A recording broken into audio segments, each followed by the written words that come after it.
ହେଉ।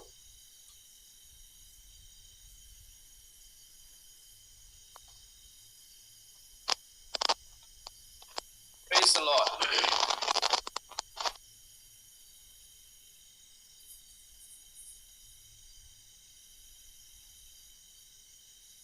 ପବିତ୍ର ଶାସ୍ତ୍ର ବାଇବେଲ ଏକ ଆଶ୍ଚର୍ଯ୍ୟମୟ ଅଦ୍ଭୁତ କାର୍ଯ୍ୟରେ ପୂର୍ଣ୍ଣ ଏକ ସୁନ୍ଦର ଈଶ୍ୱରଙ୍କର ବାକ୍ୟ ଅଟେ, ଯାହା ପରମେଶ୍ୱରଙ୍କର ହୃଦୟର ସମସ୍ତ ବିଷୟ ଆମେ ଜାଣିପାରୁ, ବୁଝିପାରୁ, ଦେଖିପାରୁ। ପ୍ରକୃତରେ ମୁଁ ଯେପରି ଗତ ଥର କହିଥାଏ, ଆପଣମାନଙ୍କୁ କହିଥିଲି କି ବାଇବେଲ ଆମମାନଙ୍କୁ ଏଥିପାଇଁ ଦିଆଯାଇଛି ଯେପରିକି ଆମେ ପରମେଶ୍ୱରଙ୍କୁ ବୁଝିପାରୁ। ପ୍ରତ୍ୟେକ ଘଟଣା, ବାଇବେଲର ପ୍ରତ୍ୟେକ ଘଟଣା ଆମମାନଙ୍କ ପାଇଁ ଏକ ବିଶେଷ ଶିକ୍ଷା ଦେଇଥାଏ। ପ୍ରତ୍ୟେକ ଘଟଣାରୁ ଆମମାନେ ଗୋଟେ ବିଶେଷ ଶିକ୍ଷା ପାଇଥାଉ ବାଇବେଲ। ପ୍ରେଜ୍ ଦ ଲର୍ଡ। କେବଳ ଏକ ଐତିହାସିକ ହିଷ୍ଟୋରିକାଲ ବିଷୟ ହିଁ ନୁହେଁ ବାଇବେଲ ସାରା। ଯଦି ପରମେଶ୍ୱର ଆଦମ ବିଷୟ ଲେଖିଛନ୍ତି, ଯଦି ପରମେଶ୍ୱର ଅବ୍ରାହମଙ୍କ ବିଷୟରେ ଲେଖିଛନ୍ତି, ଯଦି ପରମେଶ୍ୱର ମୋଶାଙ୍କ ବିଷୟରେ ଲେଖିଛନ୍ତି, ଯେଉଁ କୌଣସି କ୍ୟାରେକ୍ଟର ଷ୍ଟଡି ହେଉ, ବାଇବେଲର ଅଧ୍ୟୟନରେ ଭିନ୍ନ ଭିନ୍ନ ପ୍ରୋସିଜର୍ସ ଥାଏ। ଜାଣିଥିବେ ଆପଣମାନେ, ପ୍ରାୟ ଥିଓଲୋଜିରେ ଶିଖାନ୍ତି ନାଇଁ କି, topical studies, character studies, historical studies. ପ୍ରେଜ୍ ଦ ଲର୍ଡ। ଟପିକାଲ ଷ୍ଟଡିଜ ମାନେ ପ୍ରାର୍ଥନାର ଏକ ଟପିକ, ବିଶ୍ୱାସର ଏକ ଟପିକ। ସେଭଳି କ୍ୟାରେକ୍ଟର ଷ୍ଟଡିଜ ମାନେ ଅବ୍ରାହମଙ୍କର ଜୀବନୀ, ରୁଥଙ୍କର ଜୀବନୀ, ପ୍ରେଜ୍ ଦ ଲର୍ଡ, ସେମାନଙ୍କର ଜୀବନର ଗୁଣ ସ୍ୱଭାବ ଗୁଡ଼ିକ, ଏଇଗୁଡ଼ିକ ଷ୍ଟଡି କରିବା। ସେଇଭଳି ପ୍ରତ୍ୟେକ ଇସ୍ୟୁ, ପ୍ରତ୍ୟେକ ଘଟଣା ମଧ୍ୟରୁ ଆମମାନେ ଶିକ୍ଷା ପାଇଥାଉ। ବାକ୍ୟକୁ ପଢିଲେ ସେଭଳି ପଢିବାର, ହାଲେଲୁୟା, କିଛି ଶିକ୍ଷା ପାଇଲା ଭଳି। ବାକ୍ୟ ଏଥିପାଇଁ ପ୍ରଭୁ ଆମମାନଙ୍କୁ ଦେଇଛନ୍ତି ଯେପରିକି ଆମ୍ଭମାନଙ୍କର ଜୀବନ ବାକ୍ୟ ପ୍ରମାଣରେ ଆମେମାନେ ସଜାଡ଼ି ପାରୁ। ହାଲେଲୁୟା। ଯେଉଁ କୌଣସି ଇଲେକ୍ଟ୍ରୋନିକ ଡିଭାଇସ ଆପଣ ମାନେ କିଣନ୍ତି, ମୋବାଇଲ ହେଉ, ଟିଭି ହେଉ, ଗାଡି ହେଉ, ଫ୍ରିଜ ହେଉ, କମ୍ପ୍ୟୁଟର ହେଉ, ସବୁ ଇଲେକ୍ଟ୍ରୋନିକ ଡିଭାଇସ ସହିତ ସେ କମ୍ପାନୀ ବାଲା କଣ କରିବ, ଗୋଟେ ବହି ଦେବ, ଯାହାକୁ ୟୁଜର ଗାଇଡ ବୋଲି କହନ୍ତି, ମ୍ୟାନ୍ୟୁଆଲ ବୁକ୍ ବୋଲି କହନ୍ତି। କଣ ଥାଏ ସେ ଭିତରେ? ସେ ଜିନିଷକୁ, ସେ ବସ୍ତୁକୁ କେମିତି ବ୍ୟବହାର କରିବାର, କେମିତି ନ କରିବାର, ଡୁଜ ଆଣ୍ଡ ଡୋଣ୍ଟସ୍ ଥାଏ। ଡୁଜ କଣ କଣ କରିବାର, କେମିତି ବ୍ୟବହାର କରିବାର, ଡୁଜ ପାଖରେ ଟିକ୍ ଦେବ, ଟିକ୍ ଟିକ୍। ଡୋଣ୍ଟସ୍, ଯାହା ଯାହା ନ କରିବାର, ସେଟା ସବୁ ଇଣ୍ଟୁ ଇଣ୍ଟୁ ମାରିକି ଦେଖାଏ। ଏମିତି କରିବାର ନାହିଁ, ଏମିତି ବ୍ୟବହାର କରିବାର ନାହିଁ, ଏମିତି ପ୍ଲଗ ପୁରାଇବାର ନାହିଁ, ଏମିତି ଟାଣିବାର ନାହିଁ, ପ୍ଲସ୍ ମାଇନସ୍ କୁ ମିଶେଇ ଦେବାର ନାହିଁ, ଦେଖ ଖରାପ ହେଇଯିବ ଜିନିଷ ବୋଲି କହିଥାଏ। ଓକେ, ବାଇ ଚାନ୍ସ କୋଟା ଗୋଟେ ଡିଫେକ୍ଟ ଯଦି ହେଇଗଲା, ଟ୍ରବଲ ସୁଟ ଅପସନ ଦେଇଥାଏ, କେମିତି କଲେ ତାହା ଠିକ ହେଇପାରିବ, କଣ ସମସ୍ୟା ହେଇପାରେ କାଳେ। ବଟ ସୁନ୍ଦର ଲାଗେ। ଆପଣ ମାନେ ପଢନ୍ତି କି ନାଇଁ କି ବହି ଯାକ, ଫିଙ୍ଗି ଦିଅନ୍ତି ନାଇଁ ଜିନିଷ କିଣିଲା ପରେ? ମୁଁ ତ ବହୁତ ଇଣ୍ଟରେଷ୍ଟେଡ ପଢେ, ବହୁତ ଖୁସି ଲାଗେ, ଶ୍ରଦ୍ଧାରେ ପଢିଥାଏ। ମୁଁ କୋଟା ଗୋଟେ ଆଣିଲେ ବି ପଢିଦିଏ, କଣ ସେଟା। ସେମିତି ଗୋଟେ କମ୍ପାନୀ ଯଦି ଗୋଟେ ଜିନିଷ ତିଆରି କରଲା, ବନାଇଲା, ମାନେ ଗୋଟେ ମ୍ୟାନୁଆଲ ବୁକ୍ ଦେବ, ୟୁଜର ଗାଇଡ ଦେବ, ବ୍ୟବହାର କର, କେମିତି ବ୍ୟବହାର କରିବାର। ଆଉ ଲାଷ୍ଟ କୁ କଣ କହିବ, ଯଦି ଏଇ ବହିରେ ଯେମିତି ଲେଖା ଅଛି ନ୍ୟାଯ୍ୟ ଭାବରେ ଏଟାକୁ ଯଦି ବ୍ୟବହାର କରିବ ତାହେଲେ ଭଲ ଚାଲିବ, ଯଦି ବାଇଚାନ୍ସ ଭଲ ଚାଲିଲା ନାହିଁ ତାହେଲେ ଆମେ ତାକୁ ରିପ୍ଲେସ କରିବୁ, ନହେଲେ ତାକୁ ରିପେୟାର କରିବୁ, ତାର ୱାରେଣ୍ଟି କି ଗ୍ୟାରେଣ୍ଟି ଆମେ ଦେବୁ 5 ବର୍ଷ ପାଇଁ ବୋଲି। ଠିକ ସେଇ ପ୍ରକାର ପରମେଶ୍ୱର ଯେତେବେଳେ ମନୁଷ୍ୟକୁ ବନାଇଲେ, ମନୁଷ୍ୟର ଜୀବନ ଏକ ମେକାନିଜମ କି ନାହିଁ, ହାଲେଲୁୟା। ତ ପରମେଶ୍ୱର ଯେତେବେଳେ ମନୁଷ୍ୟ ରୂପ ଏକ ମେସିନ ବନାଇଲେ, ପରମେଶ୍ୱର ଏ ମେସିନ ସହିତ ଗୋଟେ यूजर गाइड देले ताहा ओटे बाइबल कौन लिखा अछि बाइबल रे डूज एंड डोंट्स जीवन केमती व्यवहार करिवर जीवन केमती व्यवहार न करिवर केमती चलले जीवन खुशी रे थिबो केमती न चलिबो कथा गलत रास्ता रे गले केमती जीवन बर्बाद हे जीवो बाय चांस भूल भाल हे गला ट्रबल शूट ऑप्शन दिया छै केमती करले तुमे रेक्टिफाई करि पारिबो निज जीवन को सजाडी पारिबो ओके परमेश्वर कहते आमे जो बाट देखालु से बाटर जदि तुमे जीवो ताले तुम जीवनर ग्यारंटी मोबाइल हो टीवी हो जहा हो से कंपनी वाला 5 वर्ष 2 वर्ष र ग्यारंटी दिए किंतु प्रभु कहउछंती मोर वाक्य अनुसार जदि तुमे चलिबो तुमर जीवनर ग्यारंटी 5-10 वर्ष नै अनंत कालर जीवनर ग्यारंटी देउछि प्रेज द लॉर्ड दुर्भाग्यर कथा कोन माने अनेक आज बाइबल को केवल कौन कहे केवल प्रतिज्ञा आशीर्वाद शारीरिक कामना पूर्ण करिबा पाई ही व्यवहार कर आवश्यकता पाई आवश्यक स्थले बोला परी जेतेबेल दरकार थाउची जोटा दरकार थाउची सेटा जोड़ा दरकार लागुनी से छुईबे भी नहीं पढ़िबे भी नहीं ना कौन प्रकृति रे कौन पाई दिया हला पुनी बाइबल गोटे पद पढ़िबा कि द्वितीय तिमोथी 3 अध्याय 16 पद रो पढ़िबा द्वितीय तिमोथी 3 अध्याय 16 पद समस्त शास्त्र ईश्वर निर्देशित एवं शिक्षा अनुयोग संशोधन और धार्मिकता संबंधी शासन निमंते उपकारी प्रेज द लॉर्ड समस्त वाक्य ईश्वर निश्वासित ईश्वरंकर श्वास निश्वास रु बाहरी छिपुणी ईश्वरंकर निश्वास पुणी से द ब्रीथ ऑफ गॉड ईश्वरंकर जीवन ए भीतर अछि तेणुकर हमें कहू एटा जीवन पुस्तक बोली कहू लाइफ वाक्य रे जीवन अछि ईश्वरंकर निश्वास रु बाहरी छी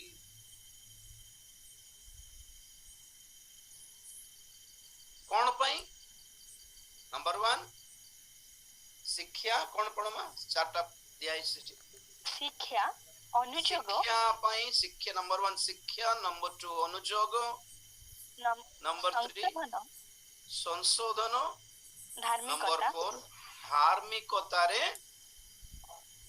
शासन निमंते उपकारी धार्मिकता रो जीवन रो शासन इंग्लिश रे बढ़िया थिबो instruction for righteousness instruction for righteousness धार्मिकतार जीवन केमिति जापन करिवार एथि निमंते ट्रेनिंग दिए पुणी इंस्ट्रक्शन सूचना सूत्र गुडी को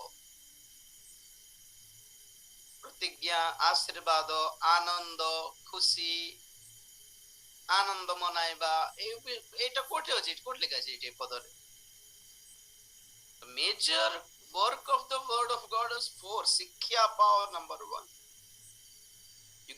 शिक्षा मान कोन पिला मान को हम के स्कूल को काहे की पठाई थाओ टू गेट एजुकेटेड हो कि नहीं सही बोली वाक्य हम गिरजाघर जिमती स्कूल जहां हमरो गिरजाघर ता मंडली ता स्कूल रे मास्टर जिमिति हमर चर्च रे पास्टर में सिमिति शिक्षा दियंती get educated in spiritual field आत्मिक जीवन रे ज्ञानवान हेबा निमते शिक्षित हेबा निमते शिक्षा ओके नंबर 2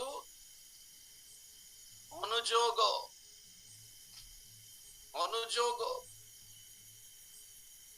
जदि हमें भूल करिछु जदि हमको भूल करूछु ना ठीक करूछु हमको कहिमा लोक दरकार कि नहीं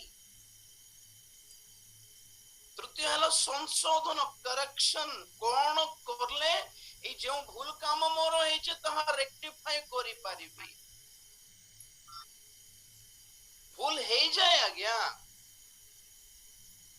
हमें समस्त परफेक्ट न हो होई जाए भूल हे जाए भूल बार नहीं बोलला परी तो नहीं इट सिचुएशन हमें के भी जिसु न हम सब मनुष्य हे जाए भूल ହେଲେ ପ୍ରଭୁଙ୍କର ମହାନ ନାମର ଗୌରବ ହେଉ। ବାକ୍ୟ ଏଥିପାଇଁ ଦିଆଗଲା କି ଆମେ ସଂଶୋଧନ କରିବାର ଅପସନ ବି ପ୍ରଭୁ ଦେଇଛନ୍ତି, କରେକ୍ସନ। ହାଲେଲୁୟା। ପରୀକ୍ଷା ପେପର ଲେଖିଲା ପରେ ଭଲ ଷ୍ଟୁଡେଣ୍ଟସ୍ କଣ କରିବେ କୁହନ୍ତୁ? ସବୁ ଲେଖି ସାରିଲା ପରେ ନିଜେ ଫାର୍ଷ୍ଟ କରେକ୍ସନ କରିବେ, ନିଜେ ଦେଖିବେ ଉପରୁ ତଳକୁ ଯାଏ। ଆଉ ବାରମ୍ବାର ଘରକୁ ଗଲା ପରେ ବି ଅମୁକ କ୍ୱେଶ୍ଚନ ଆନ୍ସର କଣ ଲେଖିଲି, ଅମୁକ କ୍ୱେଶ୍ଚନ କଣ ଲେଖିଲି, କେମିତି ଲେଖିଲି, ଘର ଯାଇକି ସେ ବହି ସବୁ ଖୋଲିକି ଦେଖିବେ, କୋଉଠି କୋଉଠି ଭୁଲ ହେଲା ଦେଖିବେ, ବୁଝିବେ। ଆରେ ରେ ଏଟା ଭୁଲ ଲେଖିଦେଲି ରେ, ହୋ ଗଲା 10 ମାର୍କ ବୋଲି କହୁଥାଉ। ସେଲ୍ଫ କରେକ୍ସନ ବୋଲିବା ଦରକାର। ଏଥିପାଇଁ ଆଜି ପ୍ରଭୁଙ୍କର ମହାନ ନାମର ଗୌରବ ହେଉ। ଗୋଟେ ସମୟ ଥିଲା କ୍ୟାଥଲିକ ମାନଙ୍କର ସମୟରେ ଖାଲି ଶାସ୍ତ୍ର ବାଇବେଲ ସେମାନଙ୍କର ହାତରେ ଥିଲା, ସେ ବିଶପ ମାନଙ୍କ ହାତରେ ଥିଲା, ପୋପର ହାତରେ ହିଁ ଥିଲା। ଶିଙ୍କୁଳିରେ ଜଞ୍ଜିରେ ବାନ୍ଧି ଦେଇକି କାଚ ଭିତରେ ରଖି ଦେଇଥିଲେ, ଭିତରେ କଣ ଅଛି କାହାକୁ ବି ଜଣା ନଥିଲା। ସେମାନେ ଯାହା କହିଲେ ସେଇ ନାଟକ ଚାଲୁଥିଲା।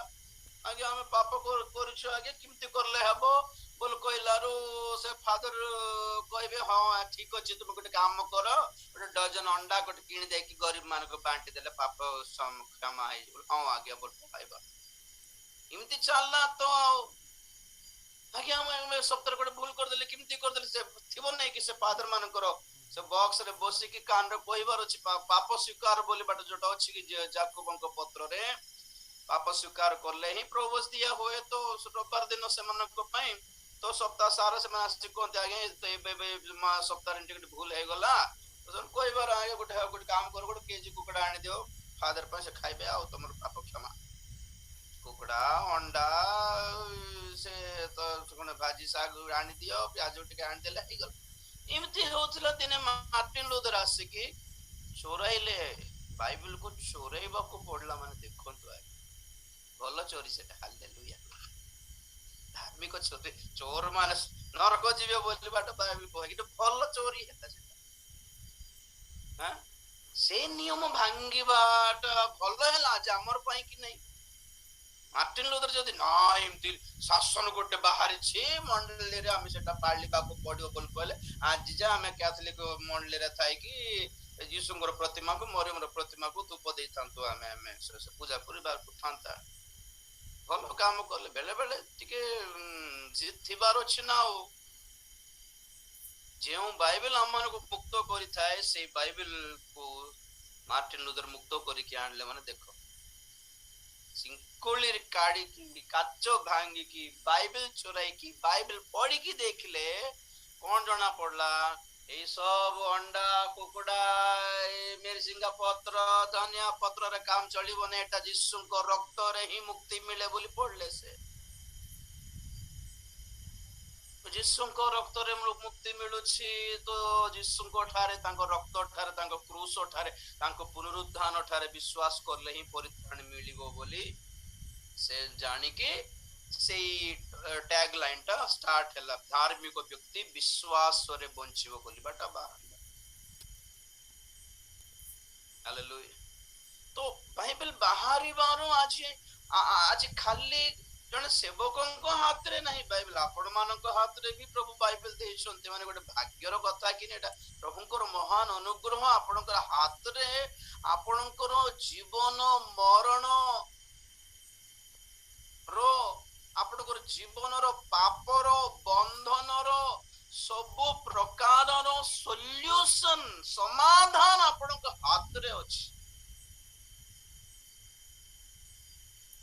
ତ ନିଜେ ବି କରେକ୍ସନ କରିପାରିବେ। ଆଗେ ଶିଖିବାର ବୋଲି ସେବକ ମାନ ପ୍ରଭୁ ରଖିଛନ୍ତି, ଶିଖିଦେବାର ଆଗେ। ପ୍ରେଜ ଦ ଲର୍ଡ। ବହୁତ ଖୁସି। ବାକ୍ୟର ଗୁରୁତ୍ୱ ଆଗେ ଜାଣନ୍ତୁ। ପ୍ରଥମେ ବାଇବେଲ ମାନେ ଖାଲି ଗୀତ ସଙ୍ଗୀତ, କେତେ ଜଣଙ୍କ ପାଇଁ ବାଇବେଲ ମାନେ ଗୀତ ସଙ୍ଗୀତ, ଆଗ ପଛେ କୌଣସି କାହାକୁ ଜଣା ନାହିଁ। ବାଇବେଲ ମାନେ ମାଥ୍ୟୁ ମାର୍କ ଲୁକ ଯୋହନ, ବସ୍ ଏତିକି। ନହେଲେ ବାଇବେଲ ମାନେ ପ୍ରତିଜ୍ଞା, ଆମ୍ଭେ ତୁମ୍ଭର ସାଙ୍ଗରେ ଅଛୁ, ଭୟ କର ନାହିଁ, ଆମ୍ଭେ ସୁସ୍ଥତାକାରୀ ପରମେଶ୍ୱର। ମୁଁ ସବୁବେଳେ କୁହେ, ସବୁ ପ୍ରତିଜ୍ଞା, ସବୁ ଆଶୀର୍ବାଦର ସର୍ତ୍ତ ରହିଛି, କଣ୍ଡିସନ୍ସ ଆପ୍ଲାଏ। କଣ୍ଡିସନ ଥାଏ, ସେଟା ପଢି ନଥାଉ ଆମେ, କଣ ଲାଭ? ଗତ ଥର ସେଟା କହିଲି, ପ୍ରଭୁଙ୍କର 7ଟି ଆଶୀର୍ବାଦ ପାଇଁ ସେ 3ଟି ସର୍ତ୍ତ ରଖିଲେ। ତୁମେ ବାହାରି ଆସ, ତୁମେ ପବିତ୍ର ହୋ, ତୁମେ ପୃଥକ ହୁଅ, ତୁମେ ଅଶୁଚି ବସ୍ତୁ ଛୁଇଁବ ନାହିଁ। ଦେଖ ତାହେଲେ ମୁଁ ତୁମର ପିତା ହେବି, ତୁମେ ତୁମର ପୁତ୍ର ସନ୍ତାନ କନ୍ୟା ହେବ, ପୁତ୍ର କନ୍ୟା ହେବ, ମୁଁ ତୁମ ସହିତ ରହିବି, ତୁମ ସାଙ୍ଗରେ ଗମନ କରିବି। କେଡ଼େ ଆଶୀର୍ବାଦର କଥା ଏଇଟା। ଗୋଟେ ବି ଅଭାବ ବି ହେବାକୁ ଦେବିନି କହିଲେ ପ୍ରଭୁ ସବୁ କରିବେ। ଆରେ ଆମ ପ୍ରାର୍ଥନା ସେ ଶୁଣନ୍ତୁ ବୋଲେ ତାଙ୍କର କଥା ଆମେ ଶୁଣିବୁ ନାଇଁ କି? ପ୍ରେଜ୍ ଦ ଲର୍ଡ, ହାଲେଲୁୟା। ଆରେ ଆମ ପିଲାମାନଙ୍କୁ ତ ସେମିତି କହିଥାଉ। ପିଲାମାନେ ଛୋଟ ପିଲାମାନେ ବାବାକୁ ସାଇକେଲ ଗୋଟେ କିଣିଦେବେ ବୋଲେ ଆମେ କହିବୁ ହଉ ଫାର୍ଷ୍ଟ ଡିଭିଜନରେ ପାସ୍ ହେଇଯା, ମୁଁ କିଣିଦେବି କହିବେ କି ନାଇଁ? ଆଜ୍ଞା 17 ଫାର୍ଷ୍ଟ ଡିଭିଜନରେ ପାସ୍ ହେଲେ ହିଁ ବାପା କିଣିବ କି ନାହିଁ? ବେଚାରା ସେକେଣ୍ଡ ଡିଭିଜନ ହଉ ଥର୍ଡ ଡିଭିଜନ ହଉ ବାପା ଦିନେ କିଣିବ। ପଏଣ୍ଟ ହେଲା ପିଲାମାନଙ୍କୁ ସେ ଜିଦ୍ ଦରକାର, ଜିଦକୁ ଆମେ ଆଣିବାର ଅଛି। ଚେଷ୍ଟା କରଲା କି ନାଇଁ ବେଚାରା ପିଲା, ବାପା କିଣିଦେବ ପୁଣି ପଢିବା ପଡିବ ବୋଲି ହେଉଥିବ, ବାପା ଖୁସି ସେଥିରେ। ଫାର୍ଷ୍ଟ ଡିଭିଜନ ପାସ୍ ହଉ କି ନ ହଉ ପର କଥା, ସେଟା କିଣି ଦେଉନି କି ବାପା? 10th ଫେଲ ହେବା ପିଲା ହାତରେ ମୋବାଇଲ ଦେଉନି କି ବାପା? ଦେଉଛି, କିଣି ଦଉଛି, ଡ୍ରେସ୍ ଆଣି ଦେଉନି କି? ଦେଉଛି।